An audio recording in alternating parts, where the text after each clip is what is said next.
So following on from getting started with the bass with where your notes are and keeping a beat really solid, when you've done that, you can start playing with scales to imply changes in chord sequence. So a guitarist might be playing a G chord and then a D chord maybe. As a bass player, you can sometimes make it a little bit more interesting by making that G lead on to the D. How are we going to do this? Well, you have to know what key the song is in. And there are two main tonalities, major and minor. So if I'm playing on G, which is 3rd fret E string, I can play a scale, a major scale on G, which starts with the middle finger on 3rd fret, then your last finger, 5th fret, next string, 2nd fret index finger, then middle finger, then last finger, next string, index finger, annular finger, last finger. It's important to keep one finger per fret, and it's quite tricky down here where the frets are wide, so you can practice a major scale where it's more comfortable and then expand onto the lower frets.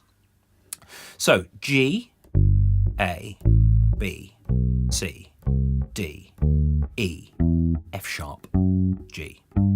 A little bit of music theory does help, but don't bust a gut learning it just for the sake of the playing. The playing is the important bit. The theory is stuff that you can learn afterwards, and it actually is much easier to do. It's much more of a vocational study than sitting there with a book reading it.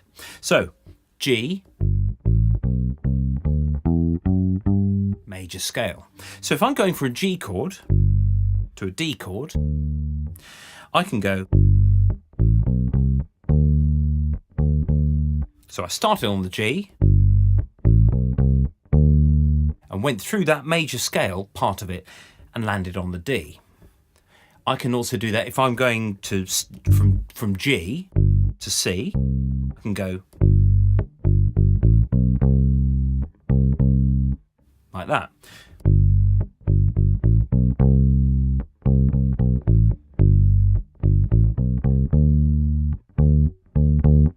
Now, of course, all of this is fine as long as it doesn't get in the way of things.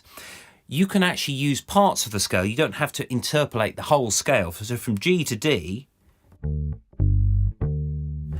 maybe I could do this, just do this. So I actually missed out that second note of the scale, the A there. That's a little bit less complicated and actually a little bit more subtle, and it probably go with the song a bit better. It depends on the song. So you could also start with a G here. Notice that you get your the same note repeating an octave up, 2 strings and 2 frets away. So you get this.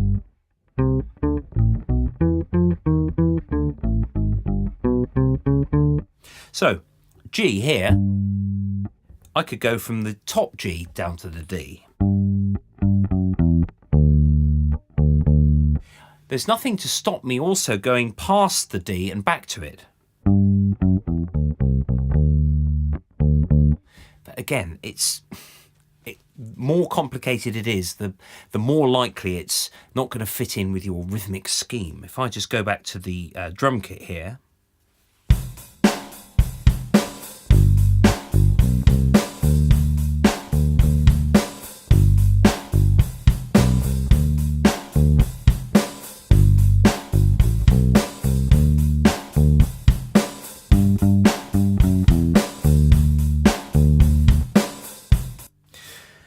So it works in part, but obviously it depends on your drum rhythm. Now, the major scale that I just showed you there has a slightly simpler version called the major pentatonic, which goes like this.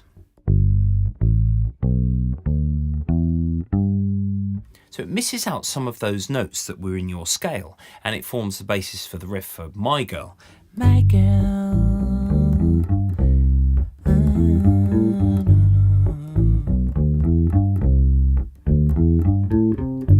So there's an example of the major pentatonic, and it actually means that you can you can you're more likely actually to land on a note that is going to work with the tonality, work with that major key. Notice it misses out the fourth note of your major scale, and the fourth note can be a bit of a pickle with your G major scale. If I've got a G major chord, that note in the particular chord, you don't really need to know the theory here, but that note is the main note that determines the fact that you're playing a major chord. That note is right next to the fourth one, so you'd end up with this. The major pentatonic, though, misses out that note. That was your major scale. This is the major pentatonic. Like that. So missing out that note is quite a good way of avoiding any potential problems. So now the major pentatonic, the scale that you're playing, will change depending on the note, the chord that the guitarist is playing. So although I've missed out that note, the C, it may be that the next chord is a C from the G chord. So you have to land on that. So you begin your major pentatonic on the C chord that you've got.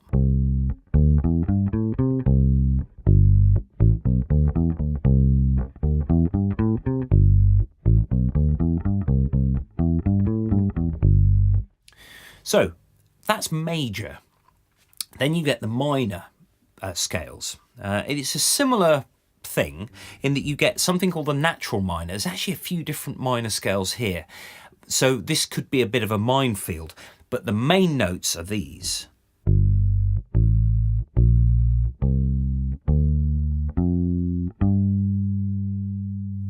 Or you can use also something called the minor pentatonic.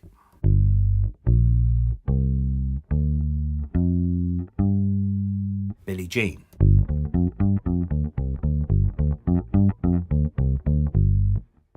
I missed out that note, but essentially it's in F sharp minor originally, so it's second fret.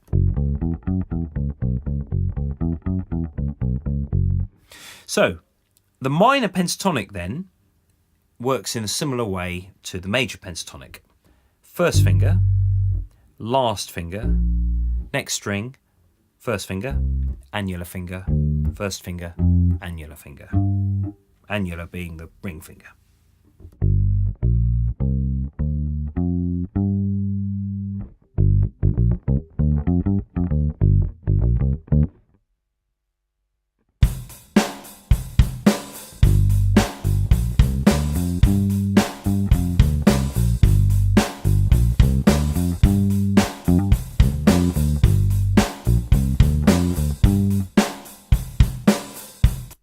So this assumes that you're playing over a chord of G minor.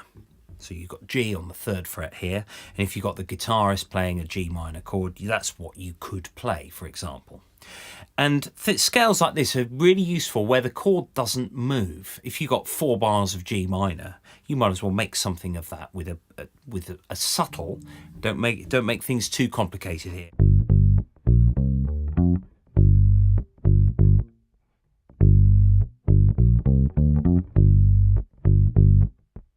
Also, don't feel you have to play all the time. Put rests in.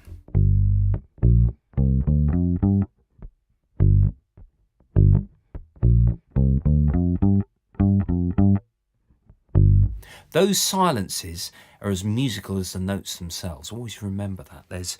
If you have gaps in your music, it just makes the whole thing make a bit more sense. It's not just a constant thing. Of course, this depends on the style of music you're playing. You know, if you're playing, Ace of Spades, it's going to be a little bit different.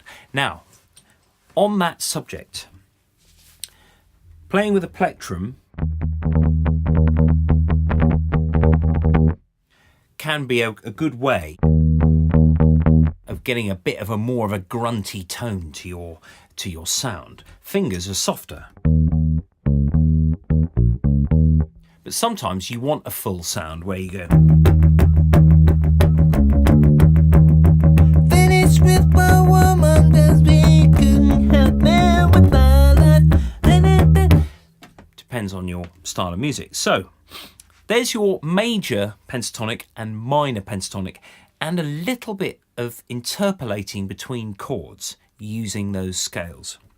So the next program, I'm going to show you a little bit about soloing and how you can play a bass solo. Be aware though, this is probably 1 or 2 tunes in a gig. So, you know, it's something that is nice to play at home and nice to work with the instrument. But when you're out playing in a band, it's an occasional thing on the bass, and then you can do your thing. Okay.